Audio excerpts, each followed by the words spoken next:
인류 역사에 대해 배운 모든 것이 틀렸다면 어떨까요? 피라미드, 고대 사원, 그리고 우리 행성 곳곳에 흩어져 있는 신비로운 유적들이 문명의 시작이 아니라 그 종말 이후에 남겨진 폐허라면 어떨까요? 전 세계 200개가 넘는 문화권에 등장하는 이야기가 있습니다. 너무나 일관되고 상세하여 단순한 우연으로 치부하기에는 거의 불가능해 보이는 이야기입니다. 그것은 대홍수 이야기입니다. 인류 문명을 완전히 재설정할 정도로 거대한 재앙이죠. 하지만 역사 수업에서는 알려주지 않는 사실이 있습니다. 홍수는 진흙 오두막에 살던 원시 부족들만을 파괴한 것이 아니었습니다. 증거들은 그것이 우리가 이제 막 재발견하기 시작한 도시, 지식, 그리고 기술을 쓸어버렸음을 시사합니다. 그리고 우리가 발견하고 있는 것들 중 일부는요, 우리의 현재 인류 발전 연대표에 따르면 존재해서는 안 되는 것들입니다. 당신이 알고 있다고 생각했던 모든 것에 도전할 여정에 오신 것을 환영합니다. 이것은 대홍수와 그것이 파괴한 고대 문명에 대한 이야기입니다. 이제 좀 이상한 이야기부터 시작해 봅시다. 잠시 눈을 감고 당신이 알고 있는 홍수 이야기를 떠올려 보세요. 아마 주일학교에서 들었을 수도 있고 책에서 읽었을 수도 있습니다. 아니면 할머니가 그분 문화권의 버전을 이야기해 주셨을 수도 있죠. 이제 정말 놀라운 부분입니다.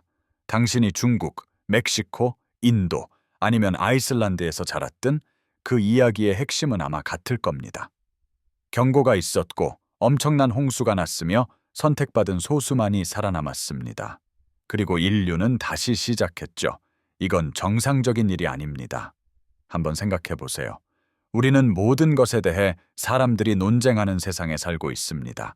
저녁 메뉴조차 합의하지 못하는데 고대 역사는 말할 것도 없죠. 그런데 수천 마일과 수천 년에 걸쳐 분리된 문화권들이 어떻게 모두 세상을 파괴한 홍수에 대한 같은 이야기를 전하고 있을까요? 몇 가지 예를 들어 드릴 테니 분명 그 패턴을 보게 될 것이라고 약속합니다. 대부분의 사람들이 이 이야기를 알고 있습니다. 사악해진 세상의 의로운 사람, 노아가 하느님으로부터 경고를 받습니다. 방주를 지으라, 가족을 데려가라, 동물들을 데려가라. 내가 이 세상을 깨끗하게 씻어낼 것이기 때문이다. 라고요. 40일 밤낮으로 하늘에서 비가 쏟아져 내립니다. 물은 가장 높은 산들마저 덮을 때까지 불어납니다. 숨쉬는 모든 것이 죽습니다. 노아와 그의 가족, 그리고 방주에 탄 생명체들만이 살아남습니다. 물이 마침내 물러가자 그들은 새로운 세상으로 나옵니다. 텅 비고 고요하며 처음부터 다시 재건될 준비가 된 세상이죠. 간단한 이야기죠. 수백 번은 들어보셨을 겁니다. 하지만 이제 동쪽으로 가봅시다. 고대 이라크에서 고고학자들은 성경보다 오래된 점토판을 발견했습니다. 훨씬 더 오래된 것이었죠. 이 점토판들은 시네아로부터 다가올 대홍수에 대해 경고를 받은 우트나피쉬팀이라는 남자의 이야기를 전합니다. 신들은 홍수로 인류를 파괴하기로 결정했습니다. 하지만 에아는 우트나피쉬팀에게 전기 있어 그에게 거대한 배를 만들라고 말했습니다. 그의 가족뿐만 아니라 장인들, 동물들, 그리고 모든 생명체의 씨앗을 위해서요. 익숙한가요? 홍수가 닥쳤고 6일 밤낮으로 맹렬히 덮쳤습니다. 물은 너무나 사나워서 신들조차 자신들이 불러온 일에 겁에 질렸습니다. 홍수가 끝나자 우트나피쉬팀의 배는 산에 닿았습니다. 그는 노아처럼 마른 땅을 찾기 위해 새들을 풀어주었죠. 같은 이야기, 다른 이름, 더 오래된 출처. 이제 인도로 가봅시다. 힌두교 경전에는 마누라는 이름의 남자가 등장합니다. 어느 날 작은 물고기 한 마리가 그에게 보호를 요청합니다. 마누는 그 물고기를 구해주고 물고기는 거대한 크기로 자랍니다. 이 물고기는 사실 변장한 비슈누 신이었습니다. 비슈누는 마누에게 대홍수가 올 것이라고 경고합니다. 그는 마누에게 배를 만들고 7 현자, 모든 식물의 씨앗, 그리고 모든 종류의 동물 한 쌍씩을 모으라고 말합니다. 홍수가 닥치자 비슈누 신 자신은 거대한 물고기의 모습으로 배를 안전한 곳으로 끌어당깁니다. 다른 문화, 다른 신들, 같은 홍수. 고대 중국 문헌에는 요 임금 통치 시기에 발생한 엄청난 홍수가 묘사되어 있습니다. 물이 너무 높이 솟아올라 하늘 자체를 위협했습니다. 믿습니다. 여러 세대 동안 그 물은 땅을 덮었습니다. 군이라는 영웅은 둑을 쌓아 홍수를 막으려 했지만 실패했습니다. 그의 아들 우는 물을 빼내기 위해 수로를 파서 성공했습니다. 그러나 두 이야기 모두 한 가지에 동의합니다. 세상이 물에 잠겼던 시기가 있었고 문명은 재건되어야 했다는 것이죠. 그리스인들은 정의로운 사람 드칼리온에 대해 이야기했습니다. 그의 아버지 프로메테스는 제우스가 땅을 홍수로 뒤덮을 계획이라고 그에게 경고했습니다. 드칼리온은 방주를 짓고 자신과 아내를 구했습니다. 물이 물러가자 그들은 사람으로 변하는 돌을 던져 지구에 다시 인구를 채웠습니다. 중앙아메리카에서는 포폴부가 세상의 여러 창조 과정을 묘사하는데 각 창조는 파괴되고 다시 만들어졌습니다. 이러한 파괴 중 하나는 홍수로 인한 것이었습니다. 증권리스다. 사람들이 창조주를 잊고 타락했기 때문에 보내진 것이었죠. 아즈텍인들은 하늘이 무너지고 세상이 52년 동안 물에 잠기면서 끝난 네 번째 태양의 시대에 대해 이야기했습니다. 한 쌍의 부부만이 사이프러스 나무에 숨어 살아남았습니다. 계속해서 이야기할 수 있습니다. 북미 원주민 부족들도 홍수 이야기가 있고 호주 원주민들도 홍수 이야기가 있습니다. 폴리네시아인들, 아프리카인들, 노르드족 모두 홍수 이야기를 가지고 있습니다. 1953년 연구자 제임스 프레이저는 전 세계 문화권에서 500개가 넘는 홍수 신화를 기록했습니다. 후에 인류학자 미르치아 엘리아데는 이것들이 단지 지역 홍수에 대한 무작위적인 이야기가 아니라고 언급했습니다. 이 이야기들은 몇 가지 특정하고 거의 동일한 요소들을 공유했습니다. 첫째, 선택된 개인에게 신성한 경고가 주어집니다. 둘째, 배를 만들거나 높은 지대를 찾으라는 지시가 있습니다. 셋째, 홍수는 인류 전체 또는 대부분을 파괴합니다. 넷째, 동물들이 인간과 함께 구원받습니다. 다섯째, 배는 산에 착륙합니다. 여섯째, 마른 땅을 찾기 위해 새들이 보내집니다. 그리고 일곱째, 인류는 생존자들과 함께 다시 시작합니다. 고립된 문화권들 사이에서 나타나는 이러한 일관성은 우연이 아닙니다. 그것은 기억입니다. 이제 주류 과학은 이에 대한 설명을 내놓습니다. 그들은 고대 사람들이 강과 해안선 근처에 살았다라고 말합니다. 강은 범람하죠. 그러므로 모든 문화권은 지역 홍수를 경험했고 그것에 대한 신화를 만들었다라는 것입니다. 간단하죠? 다만 그 설명은 말장난이지만 설득력이 없습니다. 왜냐하면 이 이야기들은 지역적인 강홍수를 묘사하는 것이 아니기 때문입니다. 그것들은 전 지구적 재앙을 묘사합니다. 가장 높은 산들을 덮는 물, 모든 생명체의 파괴, 전 세계가 물에 잠긴 상태, 강이 범람하는 것을 보면서 그런 세부적인 내용을 얻을 수는 없습니다. 그리고 이러한 일축에는 또 다른 문제가 있습니다. 만약 이것들이 단지 지역 홍수에 대한 과장된 이야기였다라면 왜 대양으로 분리된 문화권들이 같은 이야기를 전할까요? 왜 그들은 생존 방법, 산에 착륙하는 것, 새를 내보내는 것에 대한 똑같은 특정 세부 사항을 포함하는 걸까요? 그리스인들은 중국인들과 접촉이 없었습니다. 마야인들은 메소포타미아인들과 접촉이 없었고요. 하지만 그들은 모두 같은 사건을 기억했습니다. 그래서 우리는 두 가지 가능성에 직면합니다. 수천 년에 걸쳐 수백 개의 문화권들이 모두 독립적으로 정확히 똑같은 복잡한 이야기를 만들어냈거나 아니면 그들 모두 실제로 일어난 어떤 것을 기억하고 있다는 것입니다. 진짜였던 어떤 것, 파멸적이었던 어떤 것, 인류가 다시 시작하도록 강요했던 어떤 것. 하지만 그렇게 거대한 홍수가 실제로 일어났다면 증거가 있어야 합니다. 이야기 속에서뿐만 아니라 지구 자체에서도 말이죠. 그리고 그것이 바로 우리가 찾기 시작한 것입니다. 이제 당신을 다른 행성처럼 보이는 곳으로 데려가겠습니다. 미국 워싱턴주 동부입니다. 채널드 스캐블랜드라고 불리는 지역이죠. 한번 상상해 보세요. 단단한 현무암을 뚫고 새겨진 거대한 수로들. 수백 피트 깊이의 계곡들이 있지만 그것을 설명할 만한 강은 없습니다. 3층 건물 크기만한 바위 물결 자국들, 집채만한 바위들이 거인의 구슬처럼 풍경 곳곳에 흩뿌려져 있습니다. 수십 년 동안 지질학자들은 이를 설명할 수 없었습니다. 지형적 특징들이 너무나 거대하고 격렬하며 일반적인 침식으로는 불가능해 보였기 때문이죠. 그러다 1920년대에 제이 할렌 브레츠라는 지질학자가 급진적인 주장을 내놓았습니다. 그는 이 스케블랜드가 파멸적인 홍수에 의해 형성되었다라고 말했습니다. 일반적인 홍수가 아니었죠. 초대형 홍수였습니다. 시속 60마일로 움직이고 수백 피트 높이의 물벽이 바위와 얼음을 싣고 지나가는 모든 것을 파괴하는 홍수였습니다.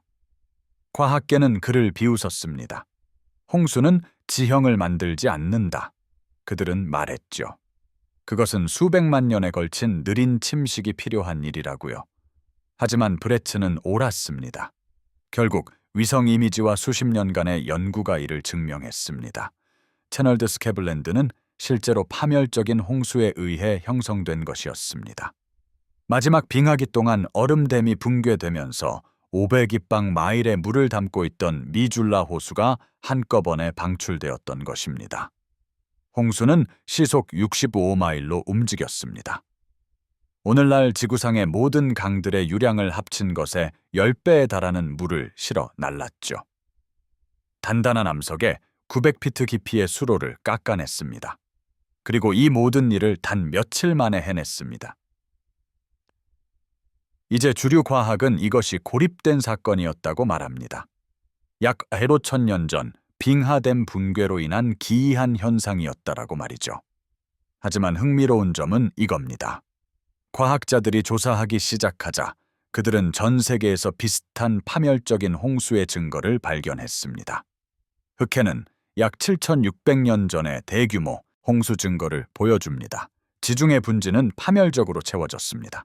영국 해협은 초대형 홍수에 의해 형성되었습니다. 남아메리카, 아시아, 호주.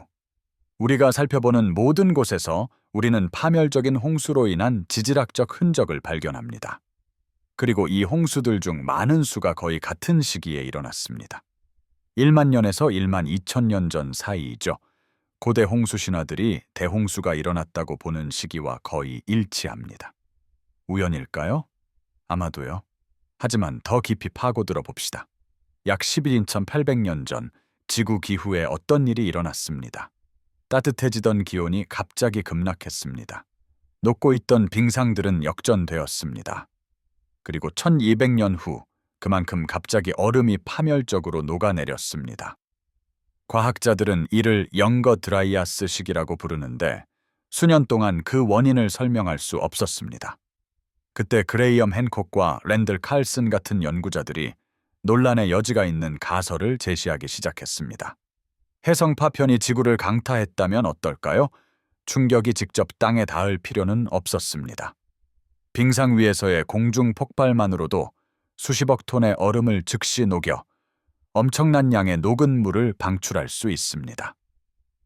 2007년 연구자들은 이 가설을 뒷받침하는 증거를 발견했습니다. 정확히 10,800년 전의 퇴적층에는 미소구체, 나노 다이아몬드, 그리고 백금, 이 모든 것이 외계 충돌의 흔적입니다. 그 시나리오를 상상해 보세요. 북미 빙상 위에서 해성 파편이 폭발합니다. 열에너지는 막대한 양의 얼음을 즉시 녹입니다. 수십억 갤런의 물이 대륙을 가로질러 쇄도하며 스케블랜드를 깎아내고 전 세계 해안선을 범람시킵니다. 그 충격은 기후 혼란을 촉발합니다. 기온이 떨어집니다. 그 후 1000년에 걸쳐 더 많은 얼음이 녹습니다. 해수면은 400피트 상승합니다. 만약 존재했다면 해안 문명들은 완전히 물에 잠겼을 것입니다. 그리고 모든 것이 끝나면 인류는 다시 시작합니다. 하지만 이제 옛 세계는 물과 퇴적물 아래에 묻혀 있습니다. 그리고 남은 것은 이야기들 뿐입니다. 이전 세상을 파괴한 대홍수의 기억들 말이죠. 대부분의 사람들이 깨닫지 못하는 사실이 있습니다. 마지막 빙하기 동안 해수면은 오늘날보다 400피트 낮았습니다. 이는 해안선이 완전히 달랐다는 의미입니다. 그 시기에 인간들은 어디에 살았을까요? 아마 해안가였을 겁니다. 오늘날 우리가 그러하듯이요. 최고의 땅, 가장 많은 자원, 가장 쉬운 무역 경로, 이 모든 것이 해안가에 있었습니다. 이제 그 모든 해안 정착지들을 상상해 보세요. 도시였을 수도 있고 무역과 지식의 중심지였을 수도 있죠. 그리고 수천 년에 걸쳐 해수면이 400피트 상승하고 가끔 파멸적인 급증이 있었다고 상상해 보세요. 해안가의 모든 것이 지금은 물속에 잠겼을 것입니다. 우리가 건설했던 모든 것, 우리가 알았던 모든 것, 우리의 존재 전부 수백 피트의 바다 아래에 묻혔을 겁니다. 만약 홍수 이전에 발전된 문명이 존재했다면 우리는 그들의 도시를 산꼭대기에서 찾지 못할 것입니다. 우리는 그것들을 옛 해안선에서 찾을 텐데 그곳은 이제 해저에 있습니다.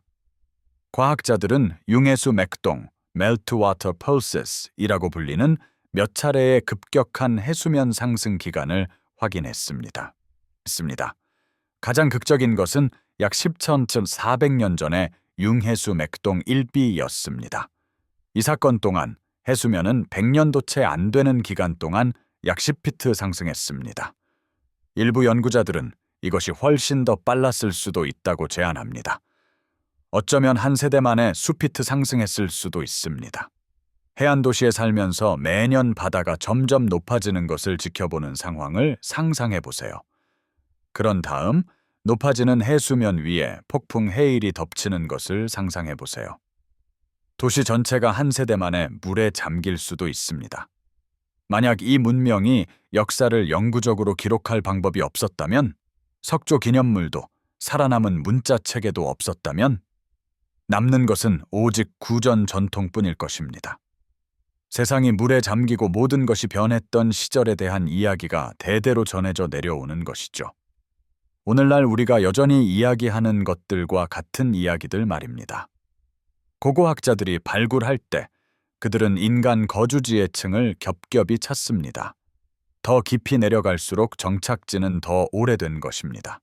하지만 전 세계적으로 이상한 것이 나타납니다. 약 12,000년 전의 퇴적층인데 격변적 퇴적의 흔적을 보여줍니다. 해양 화석과 육상 동물이 섞여 있습니다. 격렬한 물의 작용을 시사하는 혼란스러운 층, 그리고 종종 인간 거주지의 단절이 나타납니다. 이 층 아래에서는 때때로 인간 활동의 증거를 발견합니다. 그 위에서는 우리가 문명이라고 부르는 것의 시작을 발견합니다.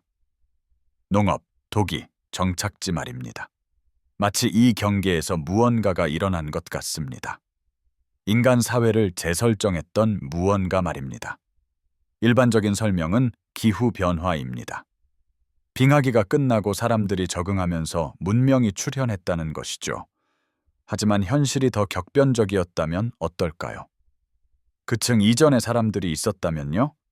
지식과 문화를 가졌고 어쩌면 기술까지 가졌던 사람들 말입니다. 그리고 그 퇴적층이 그들을 묻어버린 홍수를 나타낸다면요? 우리는 그들의 유해를 쉽게 찾지 못할 것입니다. 물은 유기물을 파괴합니다. 나무로 지어진 도시는 썩어 없어질 것입니다. 해안 도시들은 잠길 것입니다. 오직 석조 기념물만이 남을 것입니다.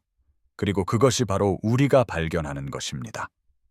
1994년 터키 남동부의 한 쿠르드족 양치기가 언덕에서 튀어나온 이상한 돌들을 발견했습니다. 고고학자들은 조사를 통해 존재할 수 없는 것을 발견했습니다. 괭베클리 테페입니다. 복잡하게 조각된 돌기둥들을 특징으로 하는 거대한 사원 단지인데 일부는 20톤에 달하며 원형으로 배열되어 있습니다.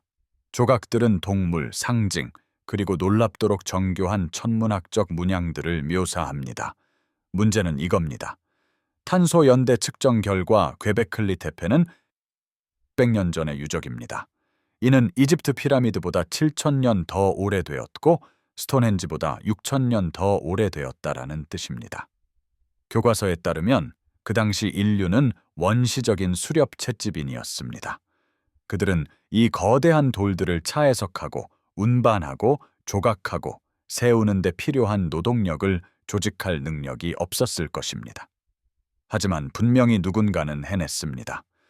수석 고고학자 클라우스 슈미트, 케일라우스 슈미트는 괭베클리 태페를 짓는데 수백 명의 사람들이 수년 동안 끊임없이 작업해야 했을 것이라고 추정했습니다. 그들은 석회암 기둥을 채석하고 언덕 위로 운반하며 복잡한 문양을 조각하고 정밀한 천문학적 배치에 맞춰 배열해야 했습니다. 이것은 원시적이지 않습니다. 이것은 조직화된 문명입니다. 그리고 이것이 주류 고고학을 정말로 난감하게 하는 부분입니다. 약 1000년 전 건축자들은 이 전체 단지를 의도적으로 묻었습니다. 흙으로 채우고는 떠났습니다. 왜 그렇게 웅장한 것을 짓고 나서 의도적으로 묻어버렸을까요? 무언가로부터 보존하려고 한 것이 아니라면요. 격변적인 홍수와 같은 것으로부터 말입니다. 정밀함에 대해 이야기해 봅시다. 전 세계에서 가장 오래된 거석 유적들을 보면 이상한 점을 발견하게 됩니다. 가장 오래된 층들은 가장 큰 돌들과 최고도의 정밀함으로 지어졌습니다. 그 위에 추가된 새로운 건축물들은 더 조잡하고 더 작고 덜 정교합니다. 이것은 우리가 예상하는 것과는 반대입니다. 일반적으로 기술은 시간이 지남에 따라 발전합니다. 하지만 이 유적지들에서는 마치 건축자들이 선조들만큼 잘 짓는 방법을 잊어버린 것 같습니다. 이집트의 오시레이온을 예로 들어봅시다. 낮은 층들은 거대한 화관감 블록들로 이루어져 있는데 놀랍도록 정밀하게 맞춰져 있습니다. 모르타르도 없습니다. 돌과 돌 사이가 너무나 단단하게 맞물려 있어서 종이 한 장도 들어갈 수 없습니다. 후기 이집트 왕조가 지은 위층들은 모르타르를 사용하여 더 작은 돌들을 사용했습니다. 여전히 인상적이지만 분명히 다른 기술을 사용했습니다. 아니면 페루의 삭사이와만, 사사이후아만을 보세요. 토대는 거대한 돌들로 이루어져 있는데 일부는 100톤이 넘으며 복잡한 맞물림 형태로 맞춰져 있습니다. 이 돌들은 너무나 정밀하게 잘리고 다듬어져서 여러 차례의 파괴적인 지진을 견뎌냈지만 나중에 지어진 스페인 건축물들은 무너져 내렸습니다. 그 위에 추가된 후기 잉카 건축물들은 더 작은 돌과 더 단순한 공법을 사용합니다. 마치 두 시기의 건축이 있었던 것 같습니다. 우리가 완전히 이해하지 못하는 첨단 기술을 사용한 초기 시기와 이전 작업을 따라 하려고 했지만 그 방법을 제대로 알아내지 못했던 후기 시기 말입니다. 볼리비아 고원지대의 지구상에서 가장 당혹스러운 고고학 유적지 중 하나인 푸마푼쿠가 있습니다. 이 유적지는 일부는 130톤에 달하는 거대한 돌 블록들로 이루어져 있는데 기계로 자른 듯한 정밀함으로 잘리고 다듬어졌습니다. 비유적인 표현이 아닙니다. 이 블록들은 완벽하게 곧은 모서리를 가지고 있습니다. 1도 미만의 오차 범위 내의 정확한 직각, 마치 광택을 낸 듯한 매끄러운 표면, 그리고 레고 블록처럼 정교하게 맞물리는 복잡한 형태를 띠고 있습니다. 공학자들은 이 돌들을 조사하고는 고개를 갸웃거렸습니다. 그 정밀함은 현대 기계 가공에 필적합니다. 돌은 안산함과 섭노감으로 지구상에서 가장 단단한 돌 중 일부입니다. 구리끌이나 돌망치로는 이 재료들을 조각할 수 없습니다. 그렇다면 어떻게 이런 작업이 가능했을까요? 일반적인 설명은 그들이 더 단단한 돌을 사용하여 더 부드러운 돌을 때려서 모양을 만들었다는 것입니다. 하지만 그것으로는 정밀함을 설명할 수 없습니다. 때려서 1도 미만의 오차 범위 내의 정확한 직각을 만들 수는 없습니다. 일부 연구자들은 건축자들이 어떤 형태의 첨단 기술을 사용했을 것이라고 제안했습니다. 아마도 음파를 이용해 돌을 부드럽게 만들었을 수도 있습니다. 또는 우리가 아직 발견하지 못한 도구들 말입니다.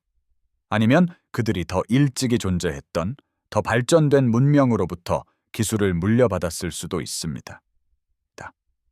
이 유적지들을 더욱 신비롭게 만드는 것은 그들이 고립되어 있지 않다는 점입니다.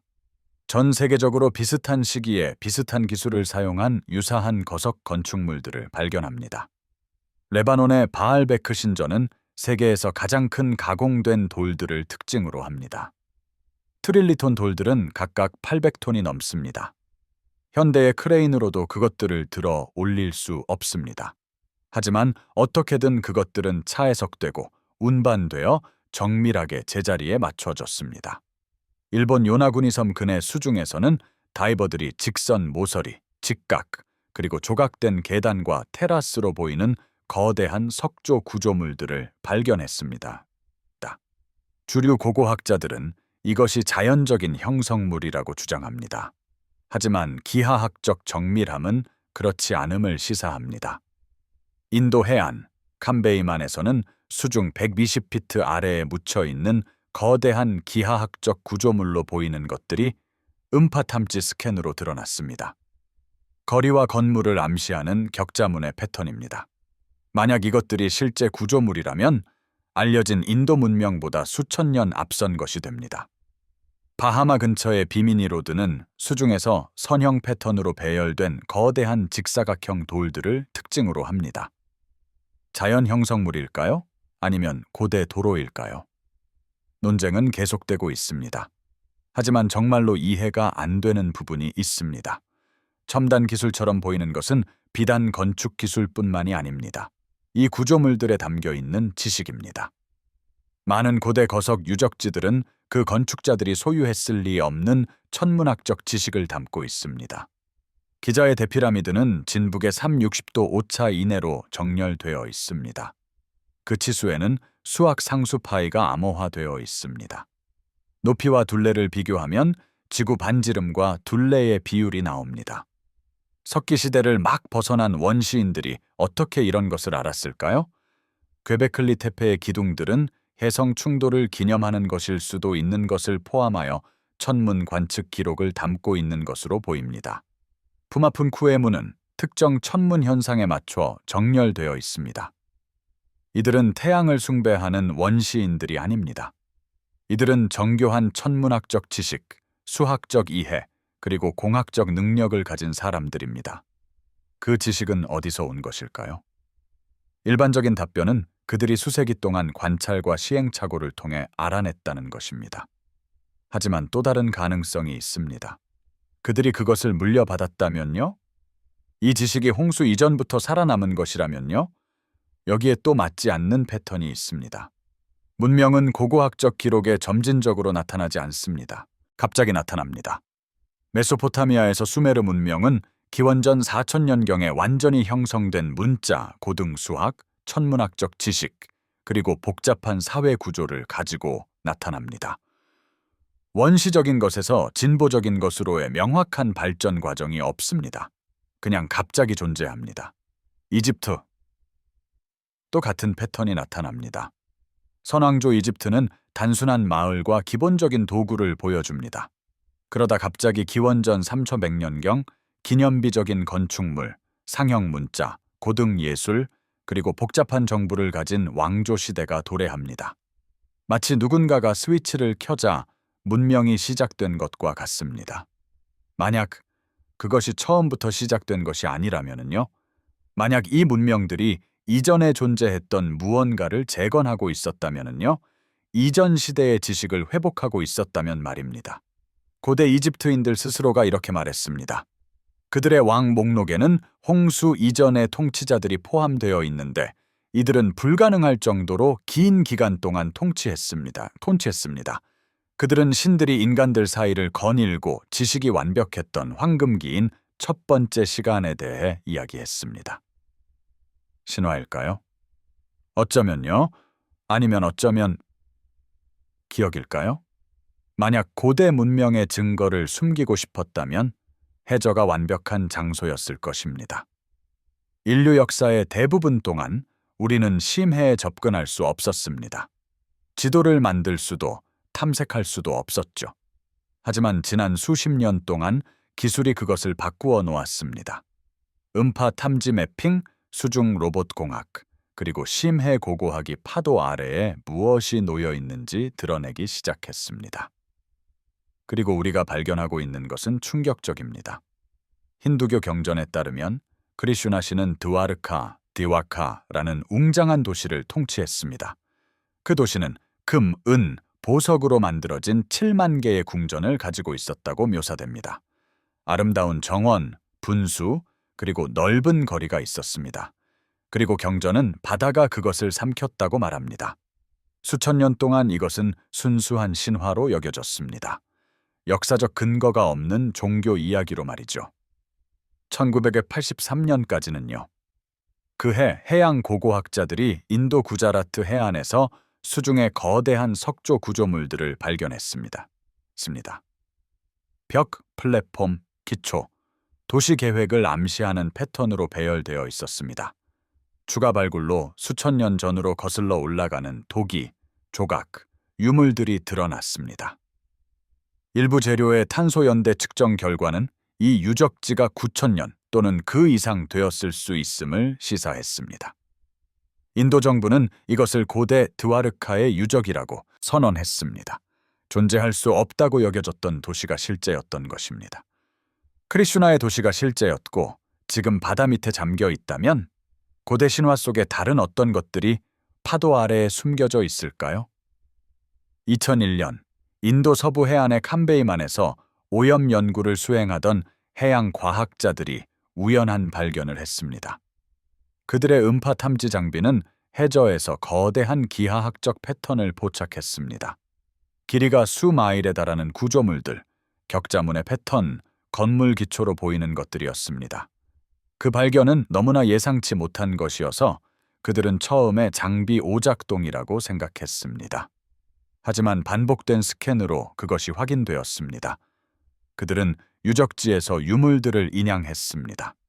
나무 조각, 도기, 그리고 가공된 돌이었습니다. 나무 조각의 탄소 연대 측정 결과는 근초 500년 전의 것으로 나타났습니다. 만약 정확하다면 이 캄베이만 구조물들은 인도 최초의 도시 문명으로 알려진 인더스 계곡 문명보다 5,000년 더 오래된 것이 됩니다. 이 발견은 논란이 많았습니다. 일부 과학자들은 그 구조물들이 자연적인 지질 형성물일 수 있다라고 주장했습니다. 다른 이들은 기하학적 정밀함과 유물들이 인간 건축물임을 증명한다라고 주장했습니다. 논쟁은 계속됩니다. 하지만 한 가지는 분명합니다. 캄베이만 해저에는 고대 인도 역사에 대한 우리의 현재 이해와 맞지 않는 거대한 구조물들이 있습니다. 1987년 아라타케 키하치로라는 다이빙 가이드가 일본 최서단 영토인 요나군이 섬 해역을 탐험하고 있었습니다. 그가 발견한 것은 일본의 아틀란티스라고 불려왔습니다.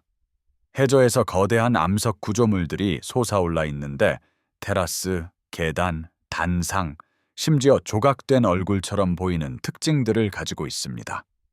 이 구조물들에는 직각, 평평한 표면, 평행한 벽들이 포함되어 있습니다. 보스턴 대학교 로버트 쇼크 교수가 주도하는 주류 설명은 이것들이 조수 침식과 지각 활동에 의해 형성된 자연적인 사암 구조물이라는 것입니다. 그러나 류큐 대학의 해양 지질학자 기무라 마사아키는 수십 년 동안 이 유적지를 연구해 왔습니다. 그는 각도의 정밀함, 도구 자국으로 보이는 흔적의 존재, 그리고 전반적인 건축적 배치가 인간의 건설임을 증명한다고 주장합니다. 만약 이 유적지가 인공적인 것이라면 해수면 상승으로 인해 잠기게 되었을 시점을 기준으로 볼 때 적어도 1,000년 이상 되었을 것입니다. 가장 눈에 띄는 특징 중 하나는 계단식 피라미드와 매우 흡사하게 생긴 구조물입니다. 매끄러운 면, 뚜렷한 모서리, 평평한 단상, 자연의 힘은 일반적으로 이처럼 기하학적인 정밀함을 만들지 않습니다. 피라미드 근처에는 부활절 섬의 모아이와 비슷하지만 좀 더 투박한 조각된 얼굴처럼 보이는 것이 있습니다. 그리고 바위에 의도적으로 새겨진 것처럼 보이는 수로들도 있습니다. 기무라는 자신이 도구 자국, 상징, 심지어 바위에 새겨진 별자리 지도라고 믿는 것들을 목록화했습니다. 자연적인가, 인공적인가? 논쟁은 계속됩니다. 하지만 변함없는 사실은 일본 해저에는 고대 인류의 능력에 대한 우리의 이해에 도전하는 무언가가 있다는 것입니다. 어떤 수중 도시들은 역사적 기록을 통해 존재했음을 알기 때문에 논란이 덜합니다. 그러나 그들은 여전히 문명이 얼마나 쉽게 파도 아래로 사라질 수 있는지에 대해 중요한 것을 말해줍니다. 고대 이집트 도시 헤라클레이온은 그리스 문헌에 언급되었습니다. 그곳은 나일강 하구에 위치한 주요 항구 도시이자 무역과 문화의 중심지였습니다. 그러다 사라졌습니다. 1000년이 넘도록 아무도 그 위치를 알지 못했습니다. 많은 역사가들은 고대 작가들이 과장했거나 지어낸 이야기라고 추정했습니다. 2000년 프랑스 고고학자 프랑크 고디오가 그 도시를 발견했습니다. 아부키르만 해저에 완벽하게 보존된 도시 전체가 말이죠. 거대한 조각상, 신전, 항구, 그리고 수천 점의 유물들이 모두 해저에 놓여 있었습니다. 무슨 일이 있었을까요? 증거에 따르면 지진 동안 도시 아래 지반이 액상화되어 도시 전체가 바다로 미끄러져 들어갔을 것으로 보입니다. 아마도 매우 갑작스럽게 말입니다. 주요 도시에 살고 있는데 한두 세대 안에 그 도시가 완전히 물에 잠기는 것을 상상해 보십시오. 생존자들은 다른 도시로 흩어집니다. 수백 년 안에 사람들은 그 도시가 정확히 어디에 있었는지 잊어버립니다. 1000년 안에는 학자들이 그 도시가 과연 존재했는지조차 논쟁하게 됩니다. 만약 이것이 역사시대, 즉 기록과 고대 문헌에 여러 언급이 있는 도시에 일어날 수 있다면 문자가 발명되기 이전 시대의 도시들에 얼마나 쉽게 일어날 수 있었을지 상상해 보십시오. 1968년 제이 맨슨 발렌타인이라는 동물학자가 바하마 북부 비미니 해안에서 다이빙을 하던 중 이상한 것을 발견했습니다. 해저의 선형으로 배열된 직사각형 석회암 블록들의 구조물이었습니다. 이 돌들은 거대하며 일부는 길이가 15피트, 약 4.5m가 넘고 약 반 마일, 약 800m에 걸쳐 도로 또는 벽처럼 보이는 형태로 배열되어 있습니다. 즉시 사람들은 이를 에드거 케이시가 아틀란티스가 비미니 근처에서 발견될 것이라고 예언한 것과 연결시켰습니다. 이 발견은 수십 년간의 논쟁을 촉발시켰습니다. 지질학자들은 이것이 비치록이라고 불리는 자연적인 지형이라고 주장합니다. 비치록은 고대 해변을 따라 광물이 침전되어 모래를 바위로 굳히면서 형성됩니다. 그러나 지지자들은 인공적으로 보이는 특징들을 지적합니다. 일부 돌에는 도구 자국이 있는 것처럼 보입니다. 의심스러울 정도로 곧은 선으로 배열되어 있습니다. 그리고 마치 의도적으로 수평을 맞춘 것처럼 아래에 놓인 지지석처럼 보이는 것들도 있습니다. 돌들 사이에 자란 맹그로브 뿌리의 탄소연대 측정 결과 이 돌들이 적어도 3000년 동안 물속에 잠겨 있었다는 것을 시사합니다. 일부 연구자들은 훨씬 더 오래되었을 수도 있다고 주장합니다.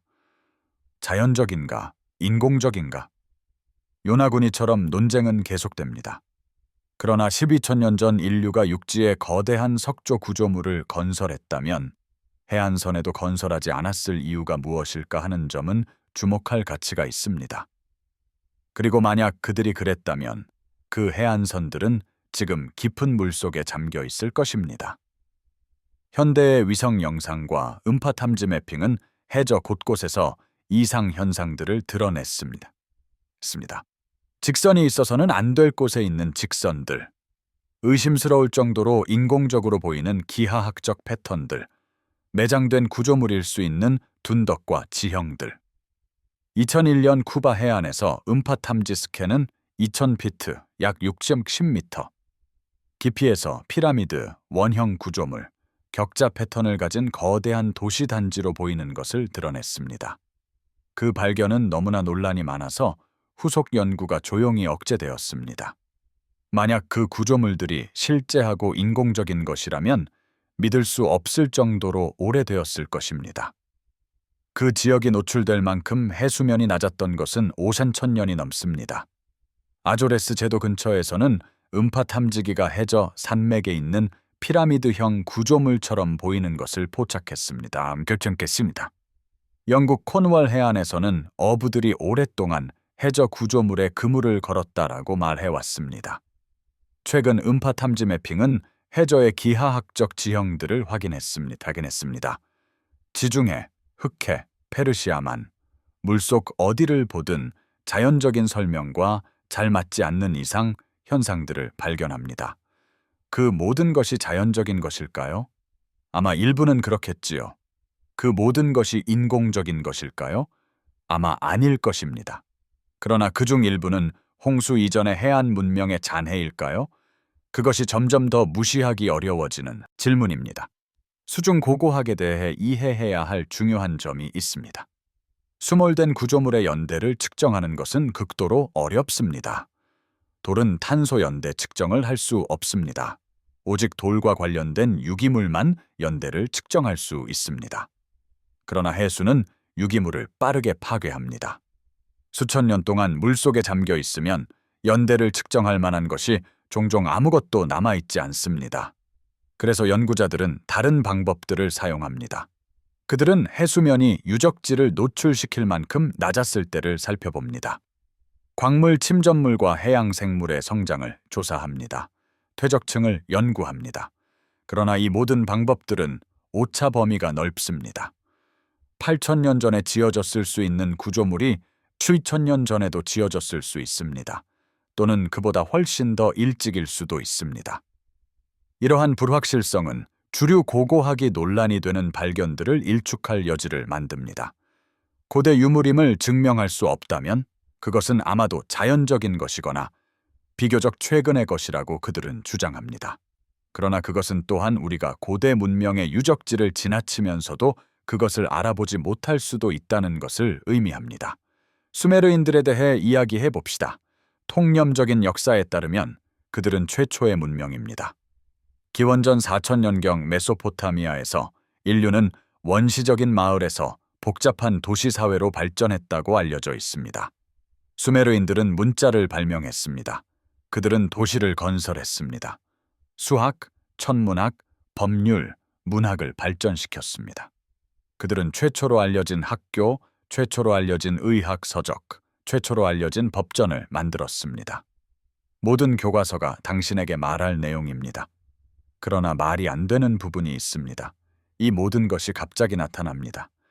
고고학적 기록에는 점진적인 발전이 없습니다. 한 세대에는 단순한 마을이 있었고 다음 세대에는 모든 것을 갖춘 복잡한 문명이 등장합니다. 더욱 당혹스러운 것은 수메르인들의 가장 초기 문헌에도 이미 진보된 지식이 포함되어 있다는 것입니다. 그들은 현대에 와서야 공식적으로 발견된 행성들에 대해 알고 있었습니다.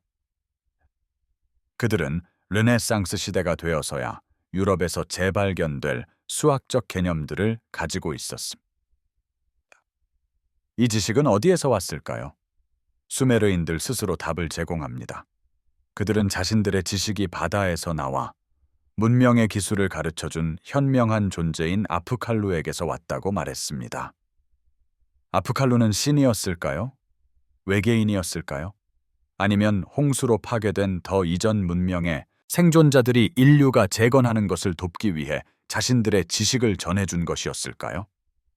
1901년 해면 잠수부들이 그리스 안티키테라 섬 해안에서 로마 시대 난파선을 발견했습니다.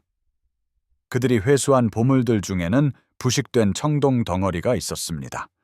수십 년 동안 그것은 박물관에 방치되어 있었습니다. 그러다 1950년대에 연구자들이 그것을 세척하기 시작했습니다. 그들이 발견한 것은 존재해서는 안 되는 것이었습니다. 안티키테라 메커니즘은 정교한 아날로그 컴퓨터입니다. 그것은 수십 개의 맞물리는 톱니바퀴를 포함하고 있으며 1700년대에 이르러서야 재발명될 차동 기어도 포함하고 있었습니다. 그것은 천문학적 위치를 계산하고 일식을 예측하고 올림픽 경기를 추적하는 데 사용되었습니다. 그 제작의 정밀함은 놀랍습니다. 톱니바퀴들은 믿을 수 없을 정도로 정확하게 잘려 있습니다. 그것이 담고 있는 천문학적 지식은 경이롭습니다. 이 장치는 기원전 100년경에 만들어졌지만 그것이 나타내는 기술은 어디서 왔는지 알 수 없습니다. 그 이전에 이러한 기술로 이어지는 발전 과정이 없습니다. 이전 시대에 비슷한 장치도 없습니다. 마치 중세 시대에 누군가가 아이폰을 만든 것과 같습니다. 대부분의 연구자들은 그것이 잊혀진 천재가 만든 단발성 창작품이라고 추정합니다. 그러나 또 다른 가능성도 있습니다. 만약 안티키테라 메커니즘이 발명이 아니라 재건이었다면 어떨까요? 고대 그리스 학자들이 홍수 이전의 기술을 재현하려고 노력하며 더 오래된 설계도에 따라 작업하고 있었다면 어떨까요? 1938년 바그다드 근처를 발굴하던 중 고고학자들은 구리 실린더와 철 막대를 포함하는 점토 항아리를 발견했습니다. 산성 액체로 채워졌을 때 이 항아리들은 전류를 생산할 수 있습니다. 그것들은 2000년 된 배터리처럼 보입니다. 통념적인 설명은 그것들이 은의 금을 전기 도금하는 데 사용되었다는 것입니다. 그러나 그것은 또 다른 질문을 제기합니다. 왜 고대인들이 금 도금을 위해 전기 배터리를 개발하고 나서 전기에 대해 완전히 잊어버렸을까요? 그들이 그것을 개발한 것이 아니라면 말입니다. 그들이 완전히 이해하지 못한 더 오래된 것을 복사하고 있었다면 말입니다. 이집트 덴델에 있는 하토르 신전에는 수년 동안 연구자들을 당혹스럽게 해온 조각이 있습니다. 그것은 물결 모양의 뱀을 담고 있는 거대한 전구처럼 보이는 것을 보여주며 따흔 케이블로 상자에 연결되어 있어. 주류 이집트 학자들은 그것이 상징적이라고 말합니다. 뱀들은 창조 신화를 나타낸다는 것입니다. 그러나 엔지니어들은 그것을 보고 다른 것을 봅니다. 그 비율은 1800년대에 발명된 초기 전기 방전관인 크룩스관과 유사합니다. 끝에 있는 상자들은 전원을 나타낼 수 있는 것처럼 보입니다. 고대 이집트인들이 전등을 가지고 있었을까요? 터무니없이 들립니다. 그러나 만약 그랬다면 그것은 항상 고고학자들을 당혹스럽게 했던 무언가를 설명할 것입니다. 피라미드나 깊은 신전 방에는 그을음 자국이 전혀 없습니다. 만약 고대 인부들이 석유 램프나 횃불을 사용하여 작업 공간을 밝혔다면 온통 그을음이 있어야 합니다. 그러나 그렇지 않습니다. 그렇다면 그들은 칠흑 같은 방에서 복잡한 상형 문자를 어떻게 조각할 수 있었을까요? 피라미드 이야기가 나왔으니 정밀함에 대해 이야기해 봅시다. 기자의 대피라미드는 현대 엔지니어들도 맞추기 어려운 정확도로 진북과 정렬되어 있습니다. 14메이커 약 50.600제곱미터에 달하는 바닥면 전체가 1인치 약 2,009 몇 분의 1 오차 내로 수평을 이룹니다. 돌들은 너무나 정교하게 맞춰져 있어서 칼날조차 끼울 수 없습니다. 그리고 그것은 수학적 상수들을 담고 있습니다. 피라미드 높이 대 밑변 둘레의 비율은 원주율 P과 같습니다. 그 치수는 황금 비율을 담고 있습니다. 내부 측정치는 천문학적 거리와 관련이 있습니다. 이것은 원시적인 시행착오가 아닙니다. 이것은 고등 수학과 공학입니다. 표준적인 설명은 고대 이집트인들이 단순히 뛰어났고 인내심이 있었다는 것입니다. 그들은 수십 년을 계획하고 건설하며 단순한 도구를 사용하여 놀라운 정밀함을 달성했습니다. 그러나 이 설명에는 문제가 있습니다. 이집트 건설의 정밀함은 시간이 지나면서 향상되지 않습니다. 오히려 나빠집니다. 기원전 2560년경 쿠푸가 건설했다고 추정되는 대피라미드는 수백 년 후에 지어진 피라미드보다 더 정밀합니다. 제4왕조 기념물들은 후대 왕조가 따라잡을 수 없었던 공학적 능력을 보여줍니다. 마치 이집트인들이 처음부터 고도로 발전된 지식을 가지고 있었지만 점차 그것을 잃어버린 것과 같습니다. 지식을 얻은 것이 아니라 말이죠. 고대 인도 문헌인 베데는 비마나라고 불리는 비행 기계에 대한 상세한 설명이 담겨 있습니다. 이 문헌들은 비마나의 제작 방식, 동력원, 그리고 능력들을 묘사합니다. 어떤 구절들은 마치 사용 설명서처럼 읽힙니다. 재료, 치수, 조립 과정을 묘사하고 있습니다. 또한 다양한 목적에 따른 여러 종류의 비마나에 대해서도 언급합니다. 주류 학자들은 이를 신화나 시적 상상력으로 치부합니다. 고대 인도에 비행 기계가 있었다고? 불가능한 일이죠. 하지만 그 묘사들은 이상하리만치 구체적입니다. 수은 와류 엔진에 대해 언급하는데 수은이 특정 조건에서 특이한 성질을 가진다는 점에서 흥미롭습니다. 공기역학적 원리도 묘사하고 있습니다. 심지어 레이더와 방어 무기처럼 들리는 것까지 언급하고 있습니다. 이것들이 실제 기계였을까요? 아니면 고대 작가들이 들어봤지만 완전히 이해하지 못했던 어떤 것을 묘사한 걸까요? 어쩌면 대홍수 이전, 하늘을 날 수 있었던 문명에 대해 구전되어 온 이야기였을지도 모릅니다. 1913년 피리 레이스라는 이름의 오스만 제국 제독이 대서양 지도를 만들었습니다. 1929년 연구자들이 이 지도를 조사했을 때 그들은 불가능한 것을 발견했습니다. 그 지도에는 남극의 해안선이 그려져 있었습니다. 정확하게요. 얼음 및 해안의 세부 사항까지 포함해서 말이죠. 문제는 이렇습니다. 남극은 1820년이 되어서야 공식적으로 발견되었습니다. 그리고 얼음 및 해안은 현대 음파 탐지 장비가 사용된 1949년이 되어서야 지도에 그려졌죠. 그렇다면 1913년의 지도는 어떻게 그것을 보여줄 수 있었을까요? 피리 레이스 본인이 그 답을 제시했습니다. 그는 지도에 이 지도가 더 오래된 자료들로부터 훨씬 더 오래된 자료들로부터 편집되었다라고 기록했습니다. 일부는 알렉산더 대왕 시대나 그 이전으로 거슬러 올라가는 자료들이었습니다. 그 의미는 충격적입니다. 누군가가 남극 해안이 보였을 때, 즉 얼음으로 덮이기 전에 지도를 만들었다라는 뜻입니다. 이는 원본 지도가 적어도 6,000년 전에, 어쩌면 훨씬 더 오래전에 제작되었다는 것을 의미합니다. 얼음으로 덮이기 전에 남극을 지도로 만든 이는 누구였을까요? 그리고 그 문명에는 무슨 일이 일어났을까요? 이 모든 예시들은 같은 패턴을 가리킵니다. 명확한 기원 없이 고대 세계의 첨단 지식이 나타나는 현상 말이죠. 수학 상수, 천문학적 데이터, 공학 기술, 지리 정보 등이요. 통상적인 설명은 고대인들이 우리가 생각하는 것보다 훨씬 더 똑똑했다는 것입니다. 그들은 인내심과 독창성을 통해 관찰하고 계산하며 모든 것을 알아냈다는 것이죠. 물론 그것도 이야기의 한 부분입니다. 고대인들은 분명히 비범했습니다. 하지만 증거에 부합하는 또 다른 설명이 있습니다.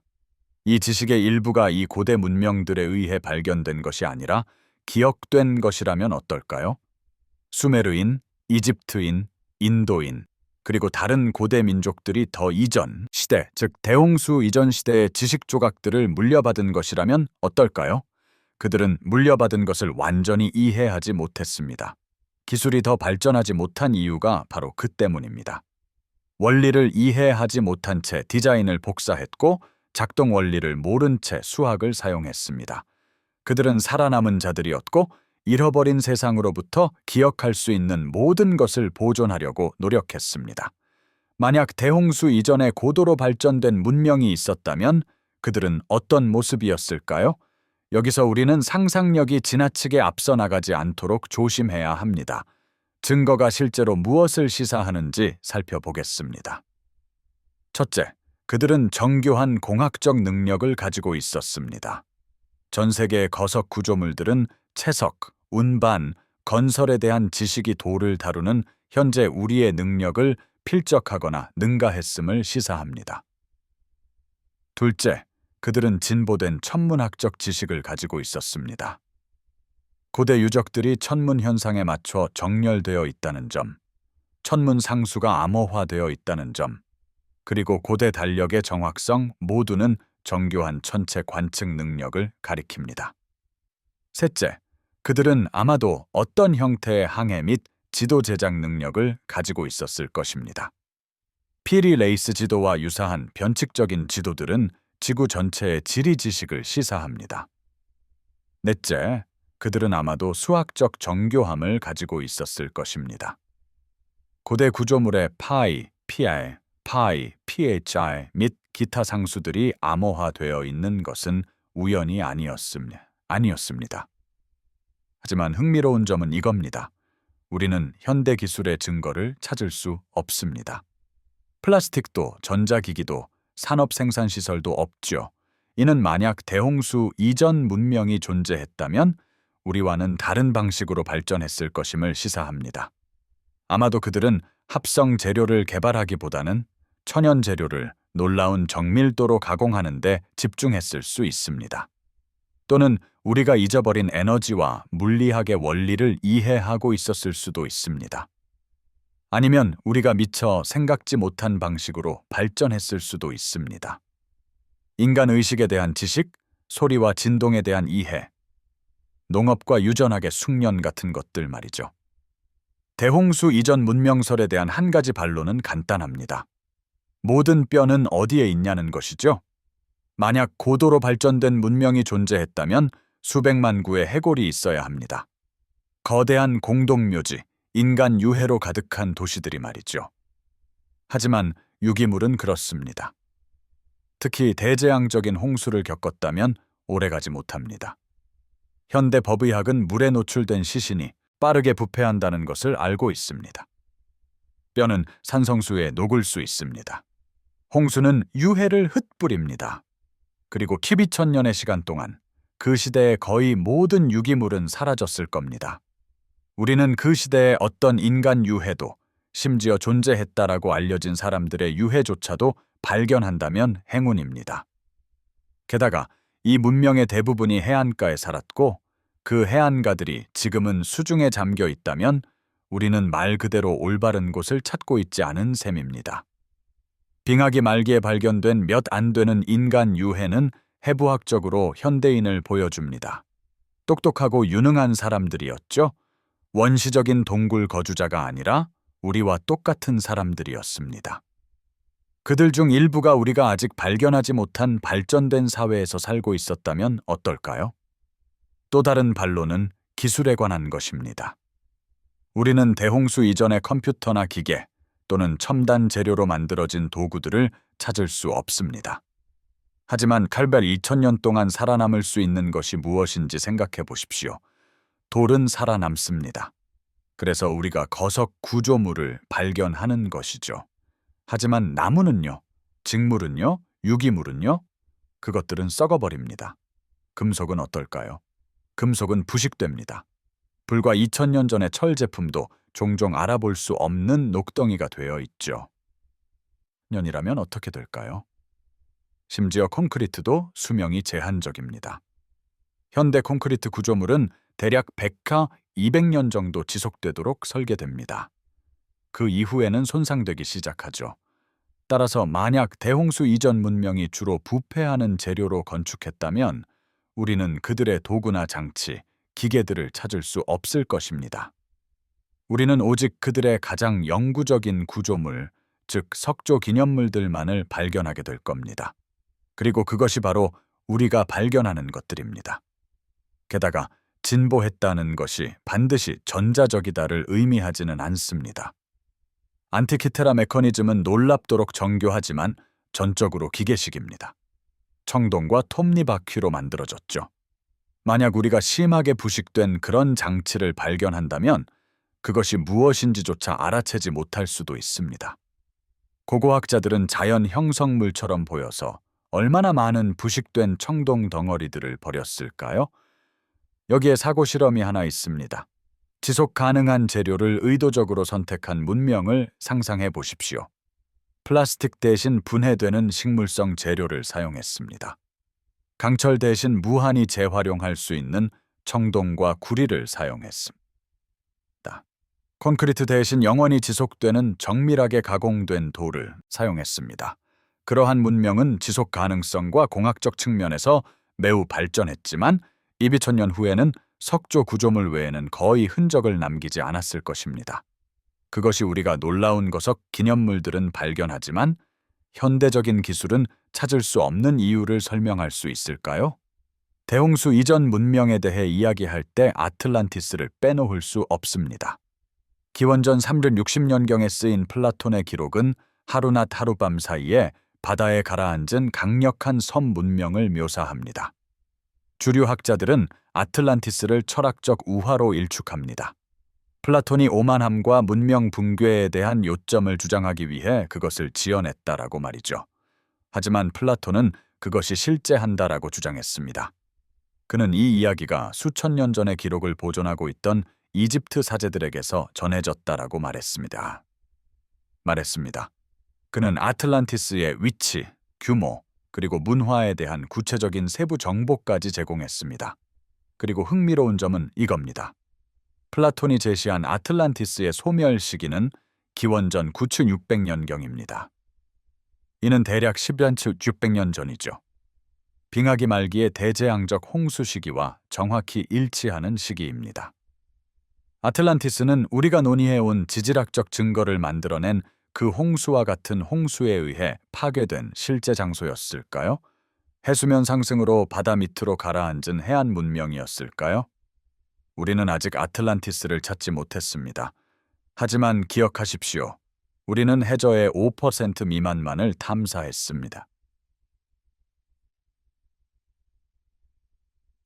아직 우리가 살펴보지 못한 행성의 많은 부분이 남아 있습니다.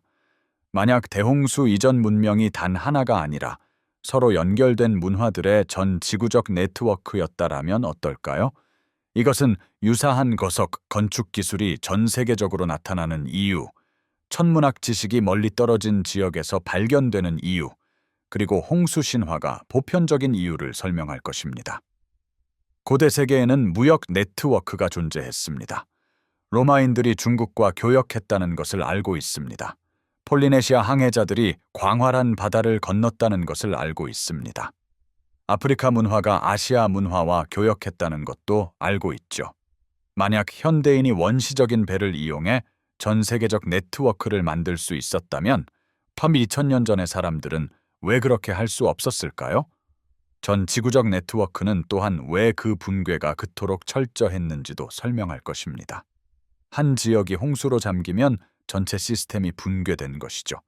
전문가들이 물에 잠겨 죽었기 때문에 지식은 사라졌습니다. 해안 도시들이 침수되면서 무역로는 사라졌습니다. 생존자들은 더 높은 지대로 뿔뿔이 흩어졌고 지식의 파편들을 가지고 갔지만 전체적인 그림은 잃어버렸습니다. 이것은 우리를 중요한 지점으로 이끌어줍니다. 만약 대홍수 이전 문명이 존재했고 그것이 파괴되었다면 생존자들이 있었을 것입니다. 단순히 노아나 우트나피쉬팀, 마누뿐만이 아닙니다.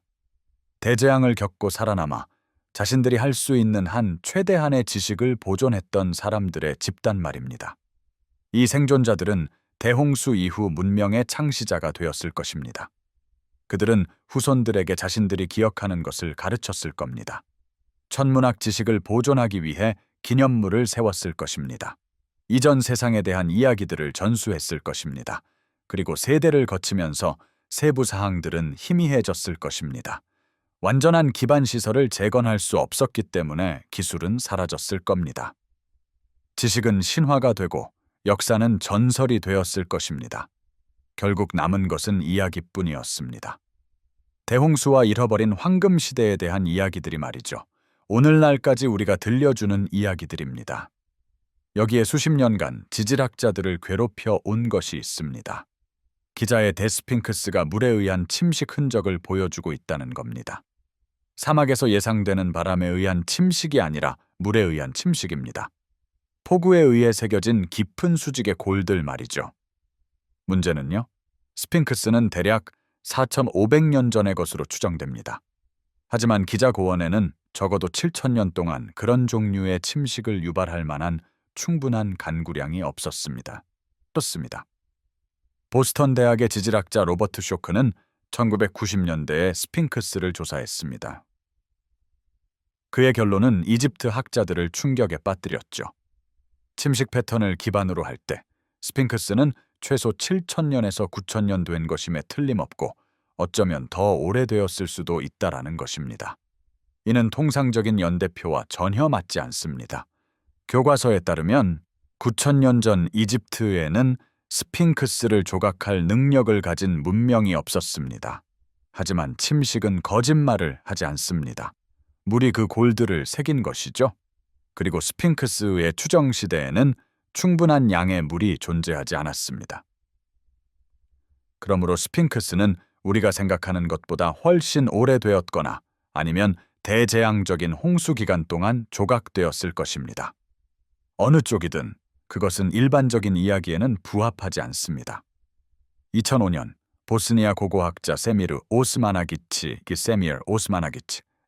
보스니아 비소코 위소코 마을 근처에서 거대한 피라미드를 발견했다고 발표했습니다. 이 구조물들은 흙과 식물로 덮여 있지만 기하학적인 측면과 정밀한 방향성을 가지고 있으며 내부에는 건설된 것으로 보이는 터널과 방들이 있습니다.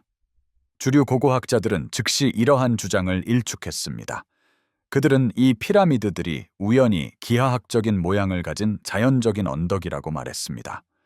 하지만 오스마나기치 팀은 가공된 석재 블록, 정밀한 절단면, 그리고 인공적인 콘크리트 유사 물질의 증거를 제시했습니다. 그들은 매끄러운 벽과 조각된 블록이 있는 터널들을 발견했습니다. 전자기적 이상과 초음파 방출도 측정했습니다. 인공 콘크리트 속 유기물에 대한 탄소 연대 측정 결과 최대 이비부 5,000년 전의 것으로 나타났습니다. 만약 이 추정치가 정확하다면 이 구조물들은 알려진 어떤 문명보다 수만 년 앞서 존재했던 것입니다. 빙하기가 끝나기 전, 대홍수가 나기 전에 말이죠. 논란은 계속되고 있습니다. 하지만 보스니아의 구조물이 자연적인 것이든 인공적인 것이든 이는 인류 문명의 연대표에 대해 불편한 질문들을 던집니다. 우리는 이전에 남극에 대해 언급했지만 더 깊이 들여다볼 필요가 있습니다. 현대 과학이 뭔가 불안한 것을 발견했기 때문입니다.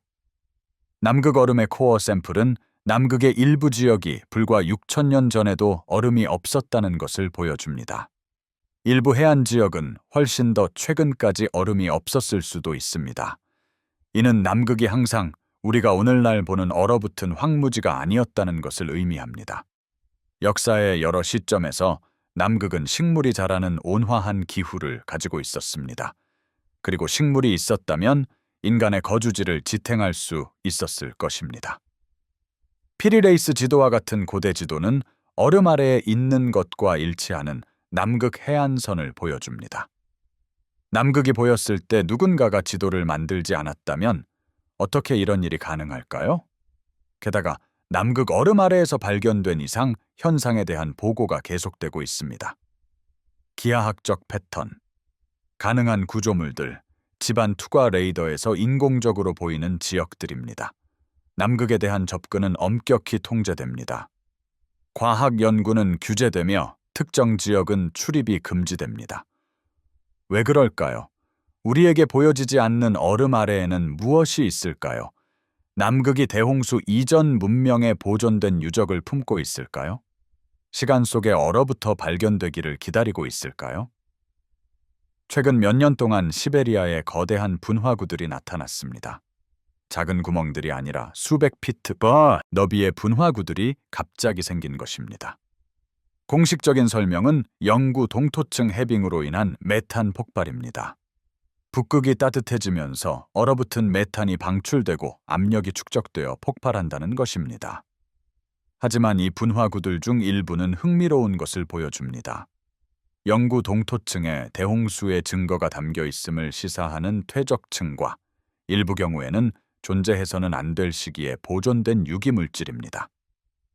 시베리아 영구 동토층이 대홍수 이전 문명에 보존된 증거를 담고 있다면 어떨까요? 역사를 다시 쓰게 할지도 모르는 얼어붙은 정착지, 도구, 심지어 시체들 말입니다. 얼음이 녹으면서 우리는 예상했던 것보다 더 많은 것을 발견할 수도 있습니다. 수세기 동안 아마존 열대우림은 대규모 인류 문명의 손길이 닿지 않은 원시 야생 지대로 여겨졌습니다. 그러다 우리는 나무를 베기 시작했고 정글 캐노피 아래에서 놀라운 것을 발견했습니다.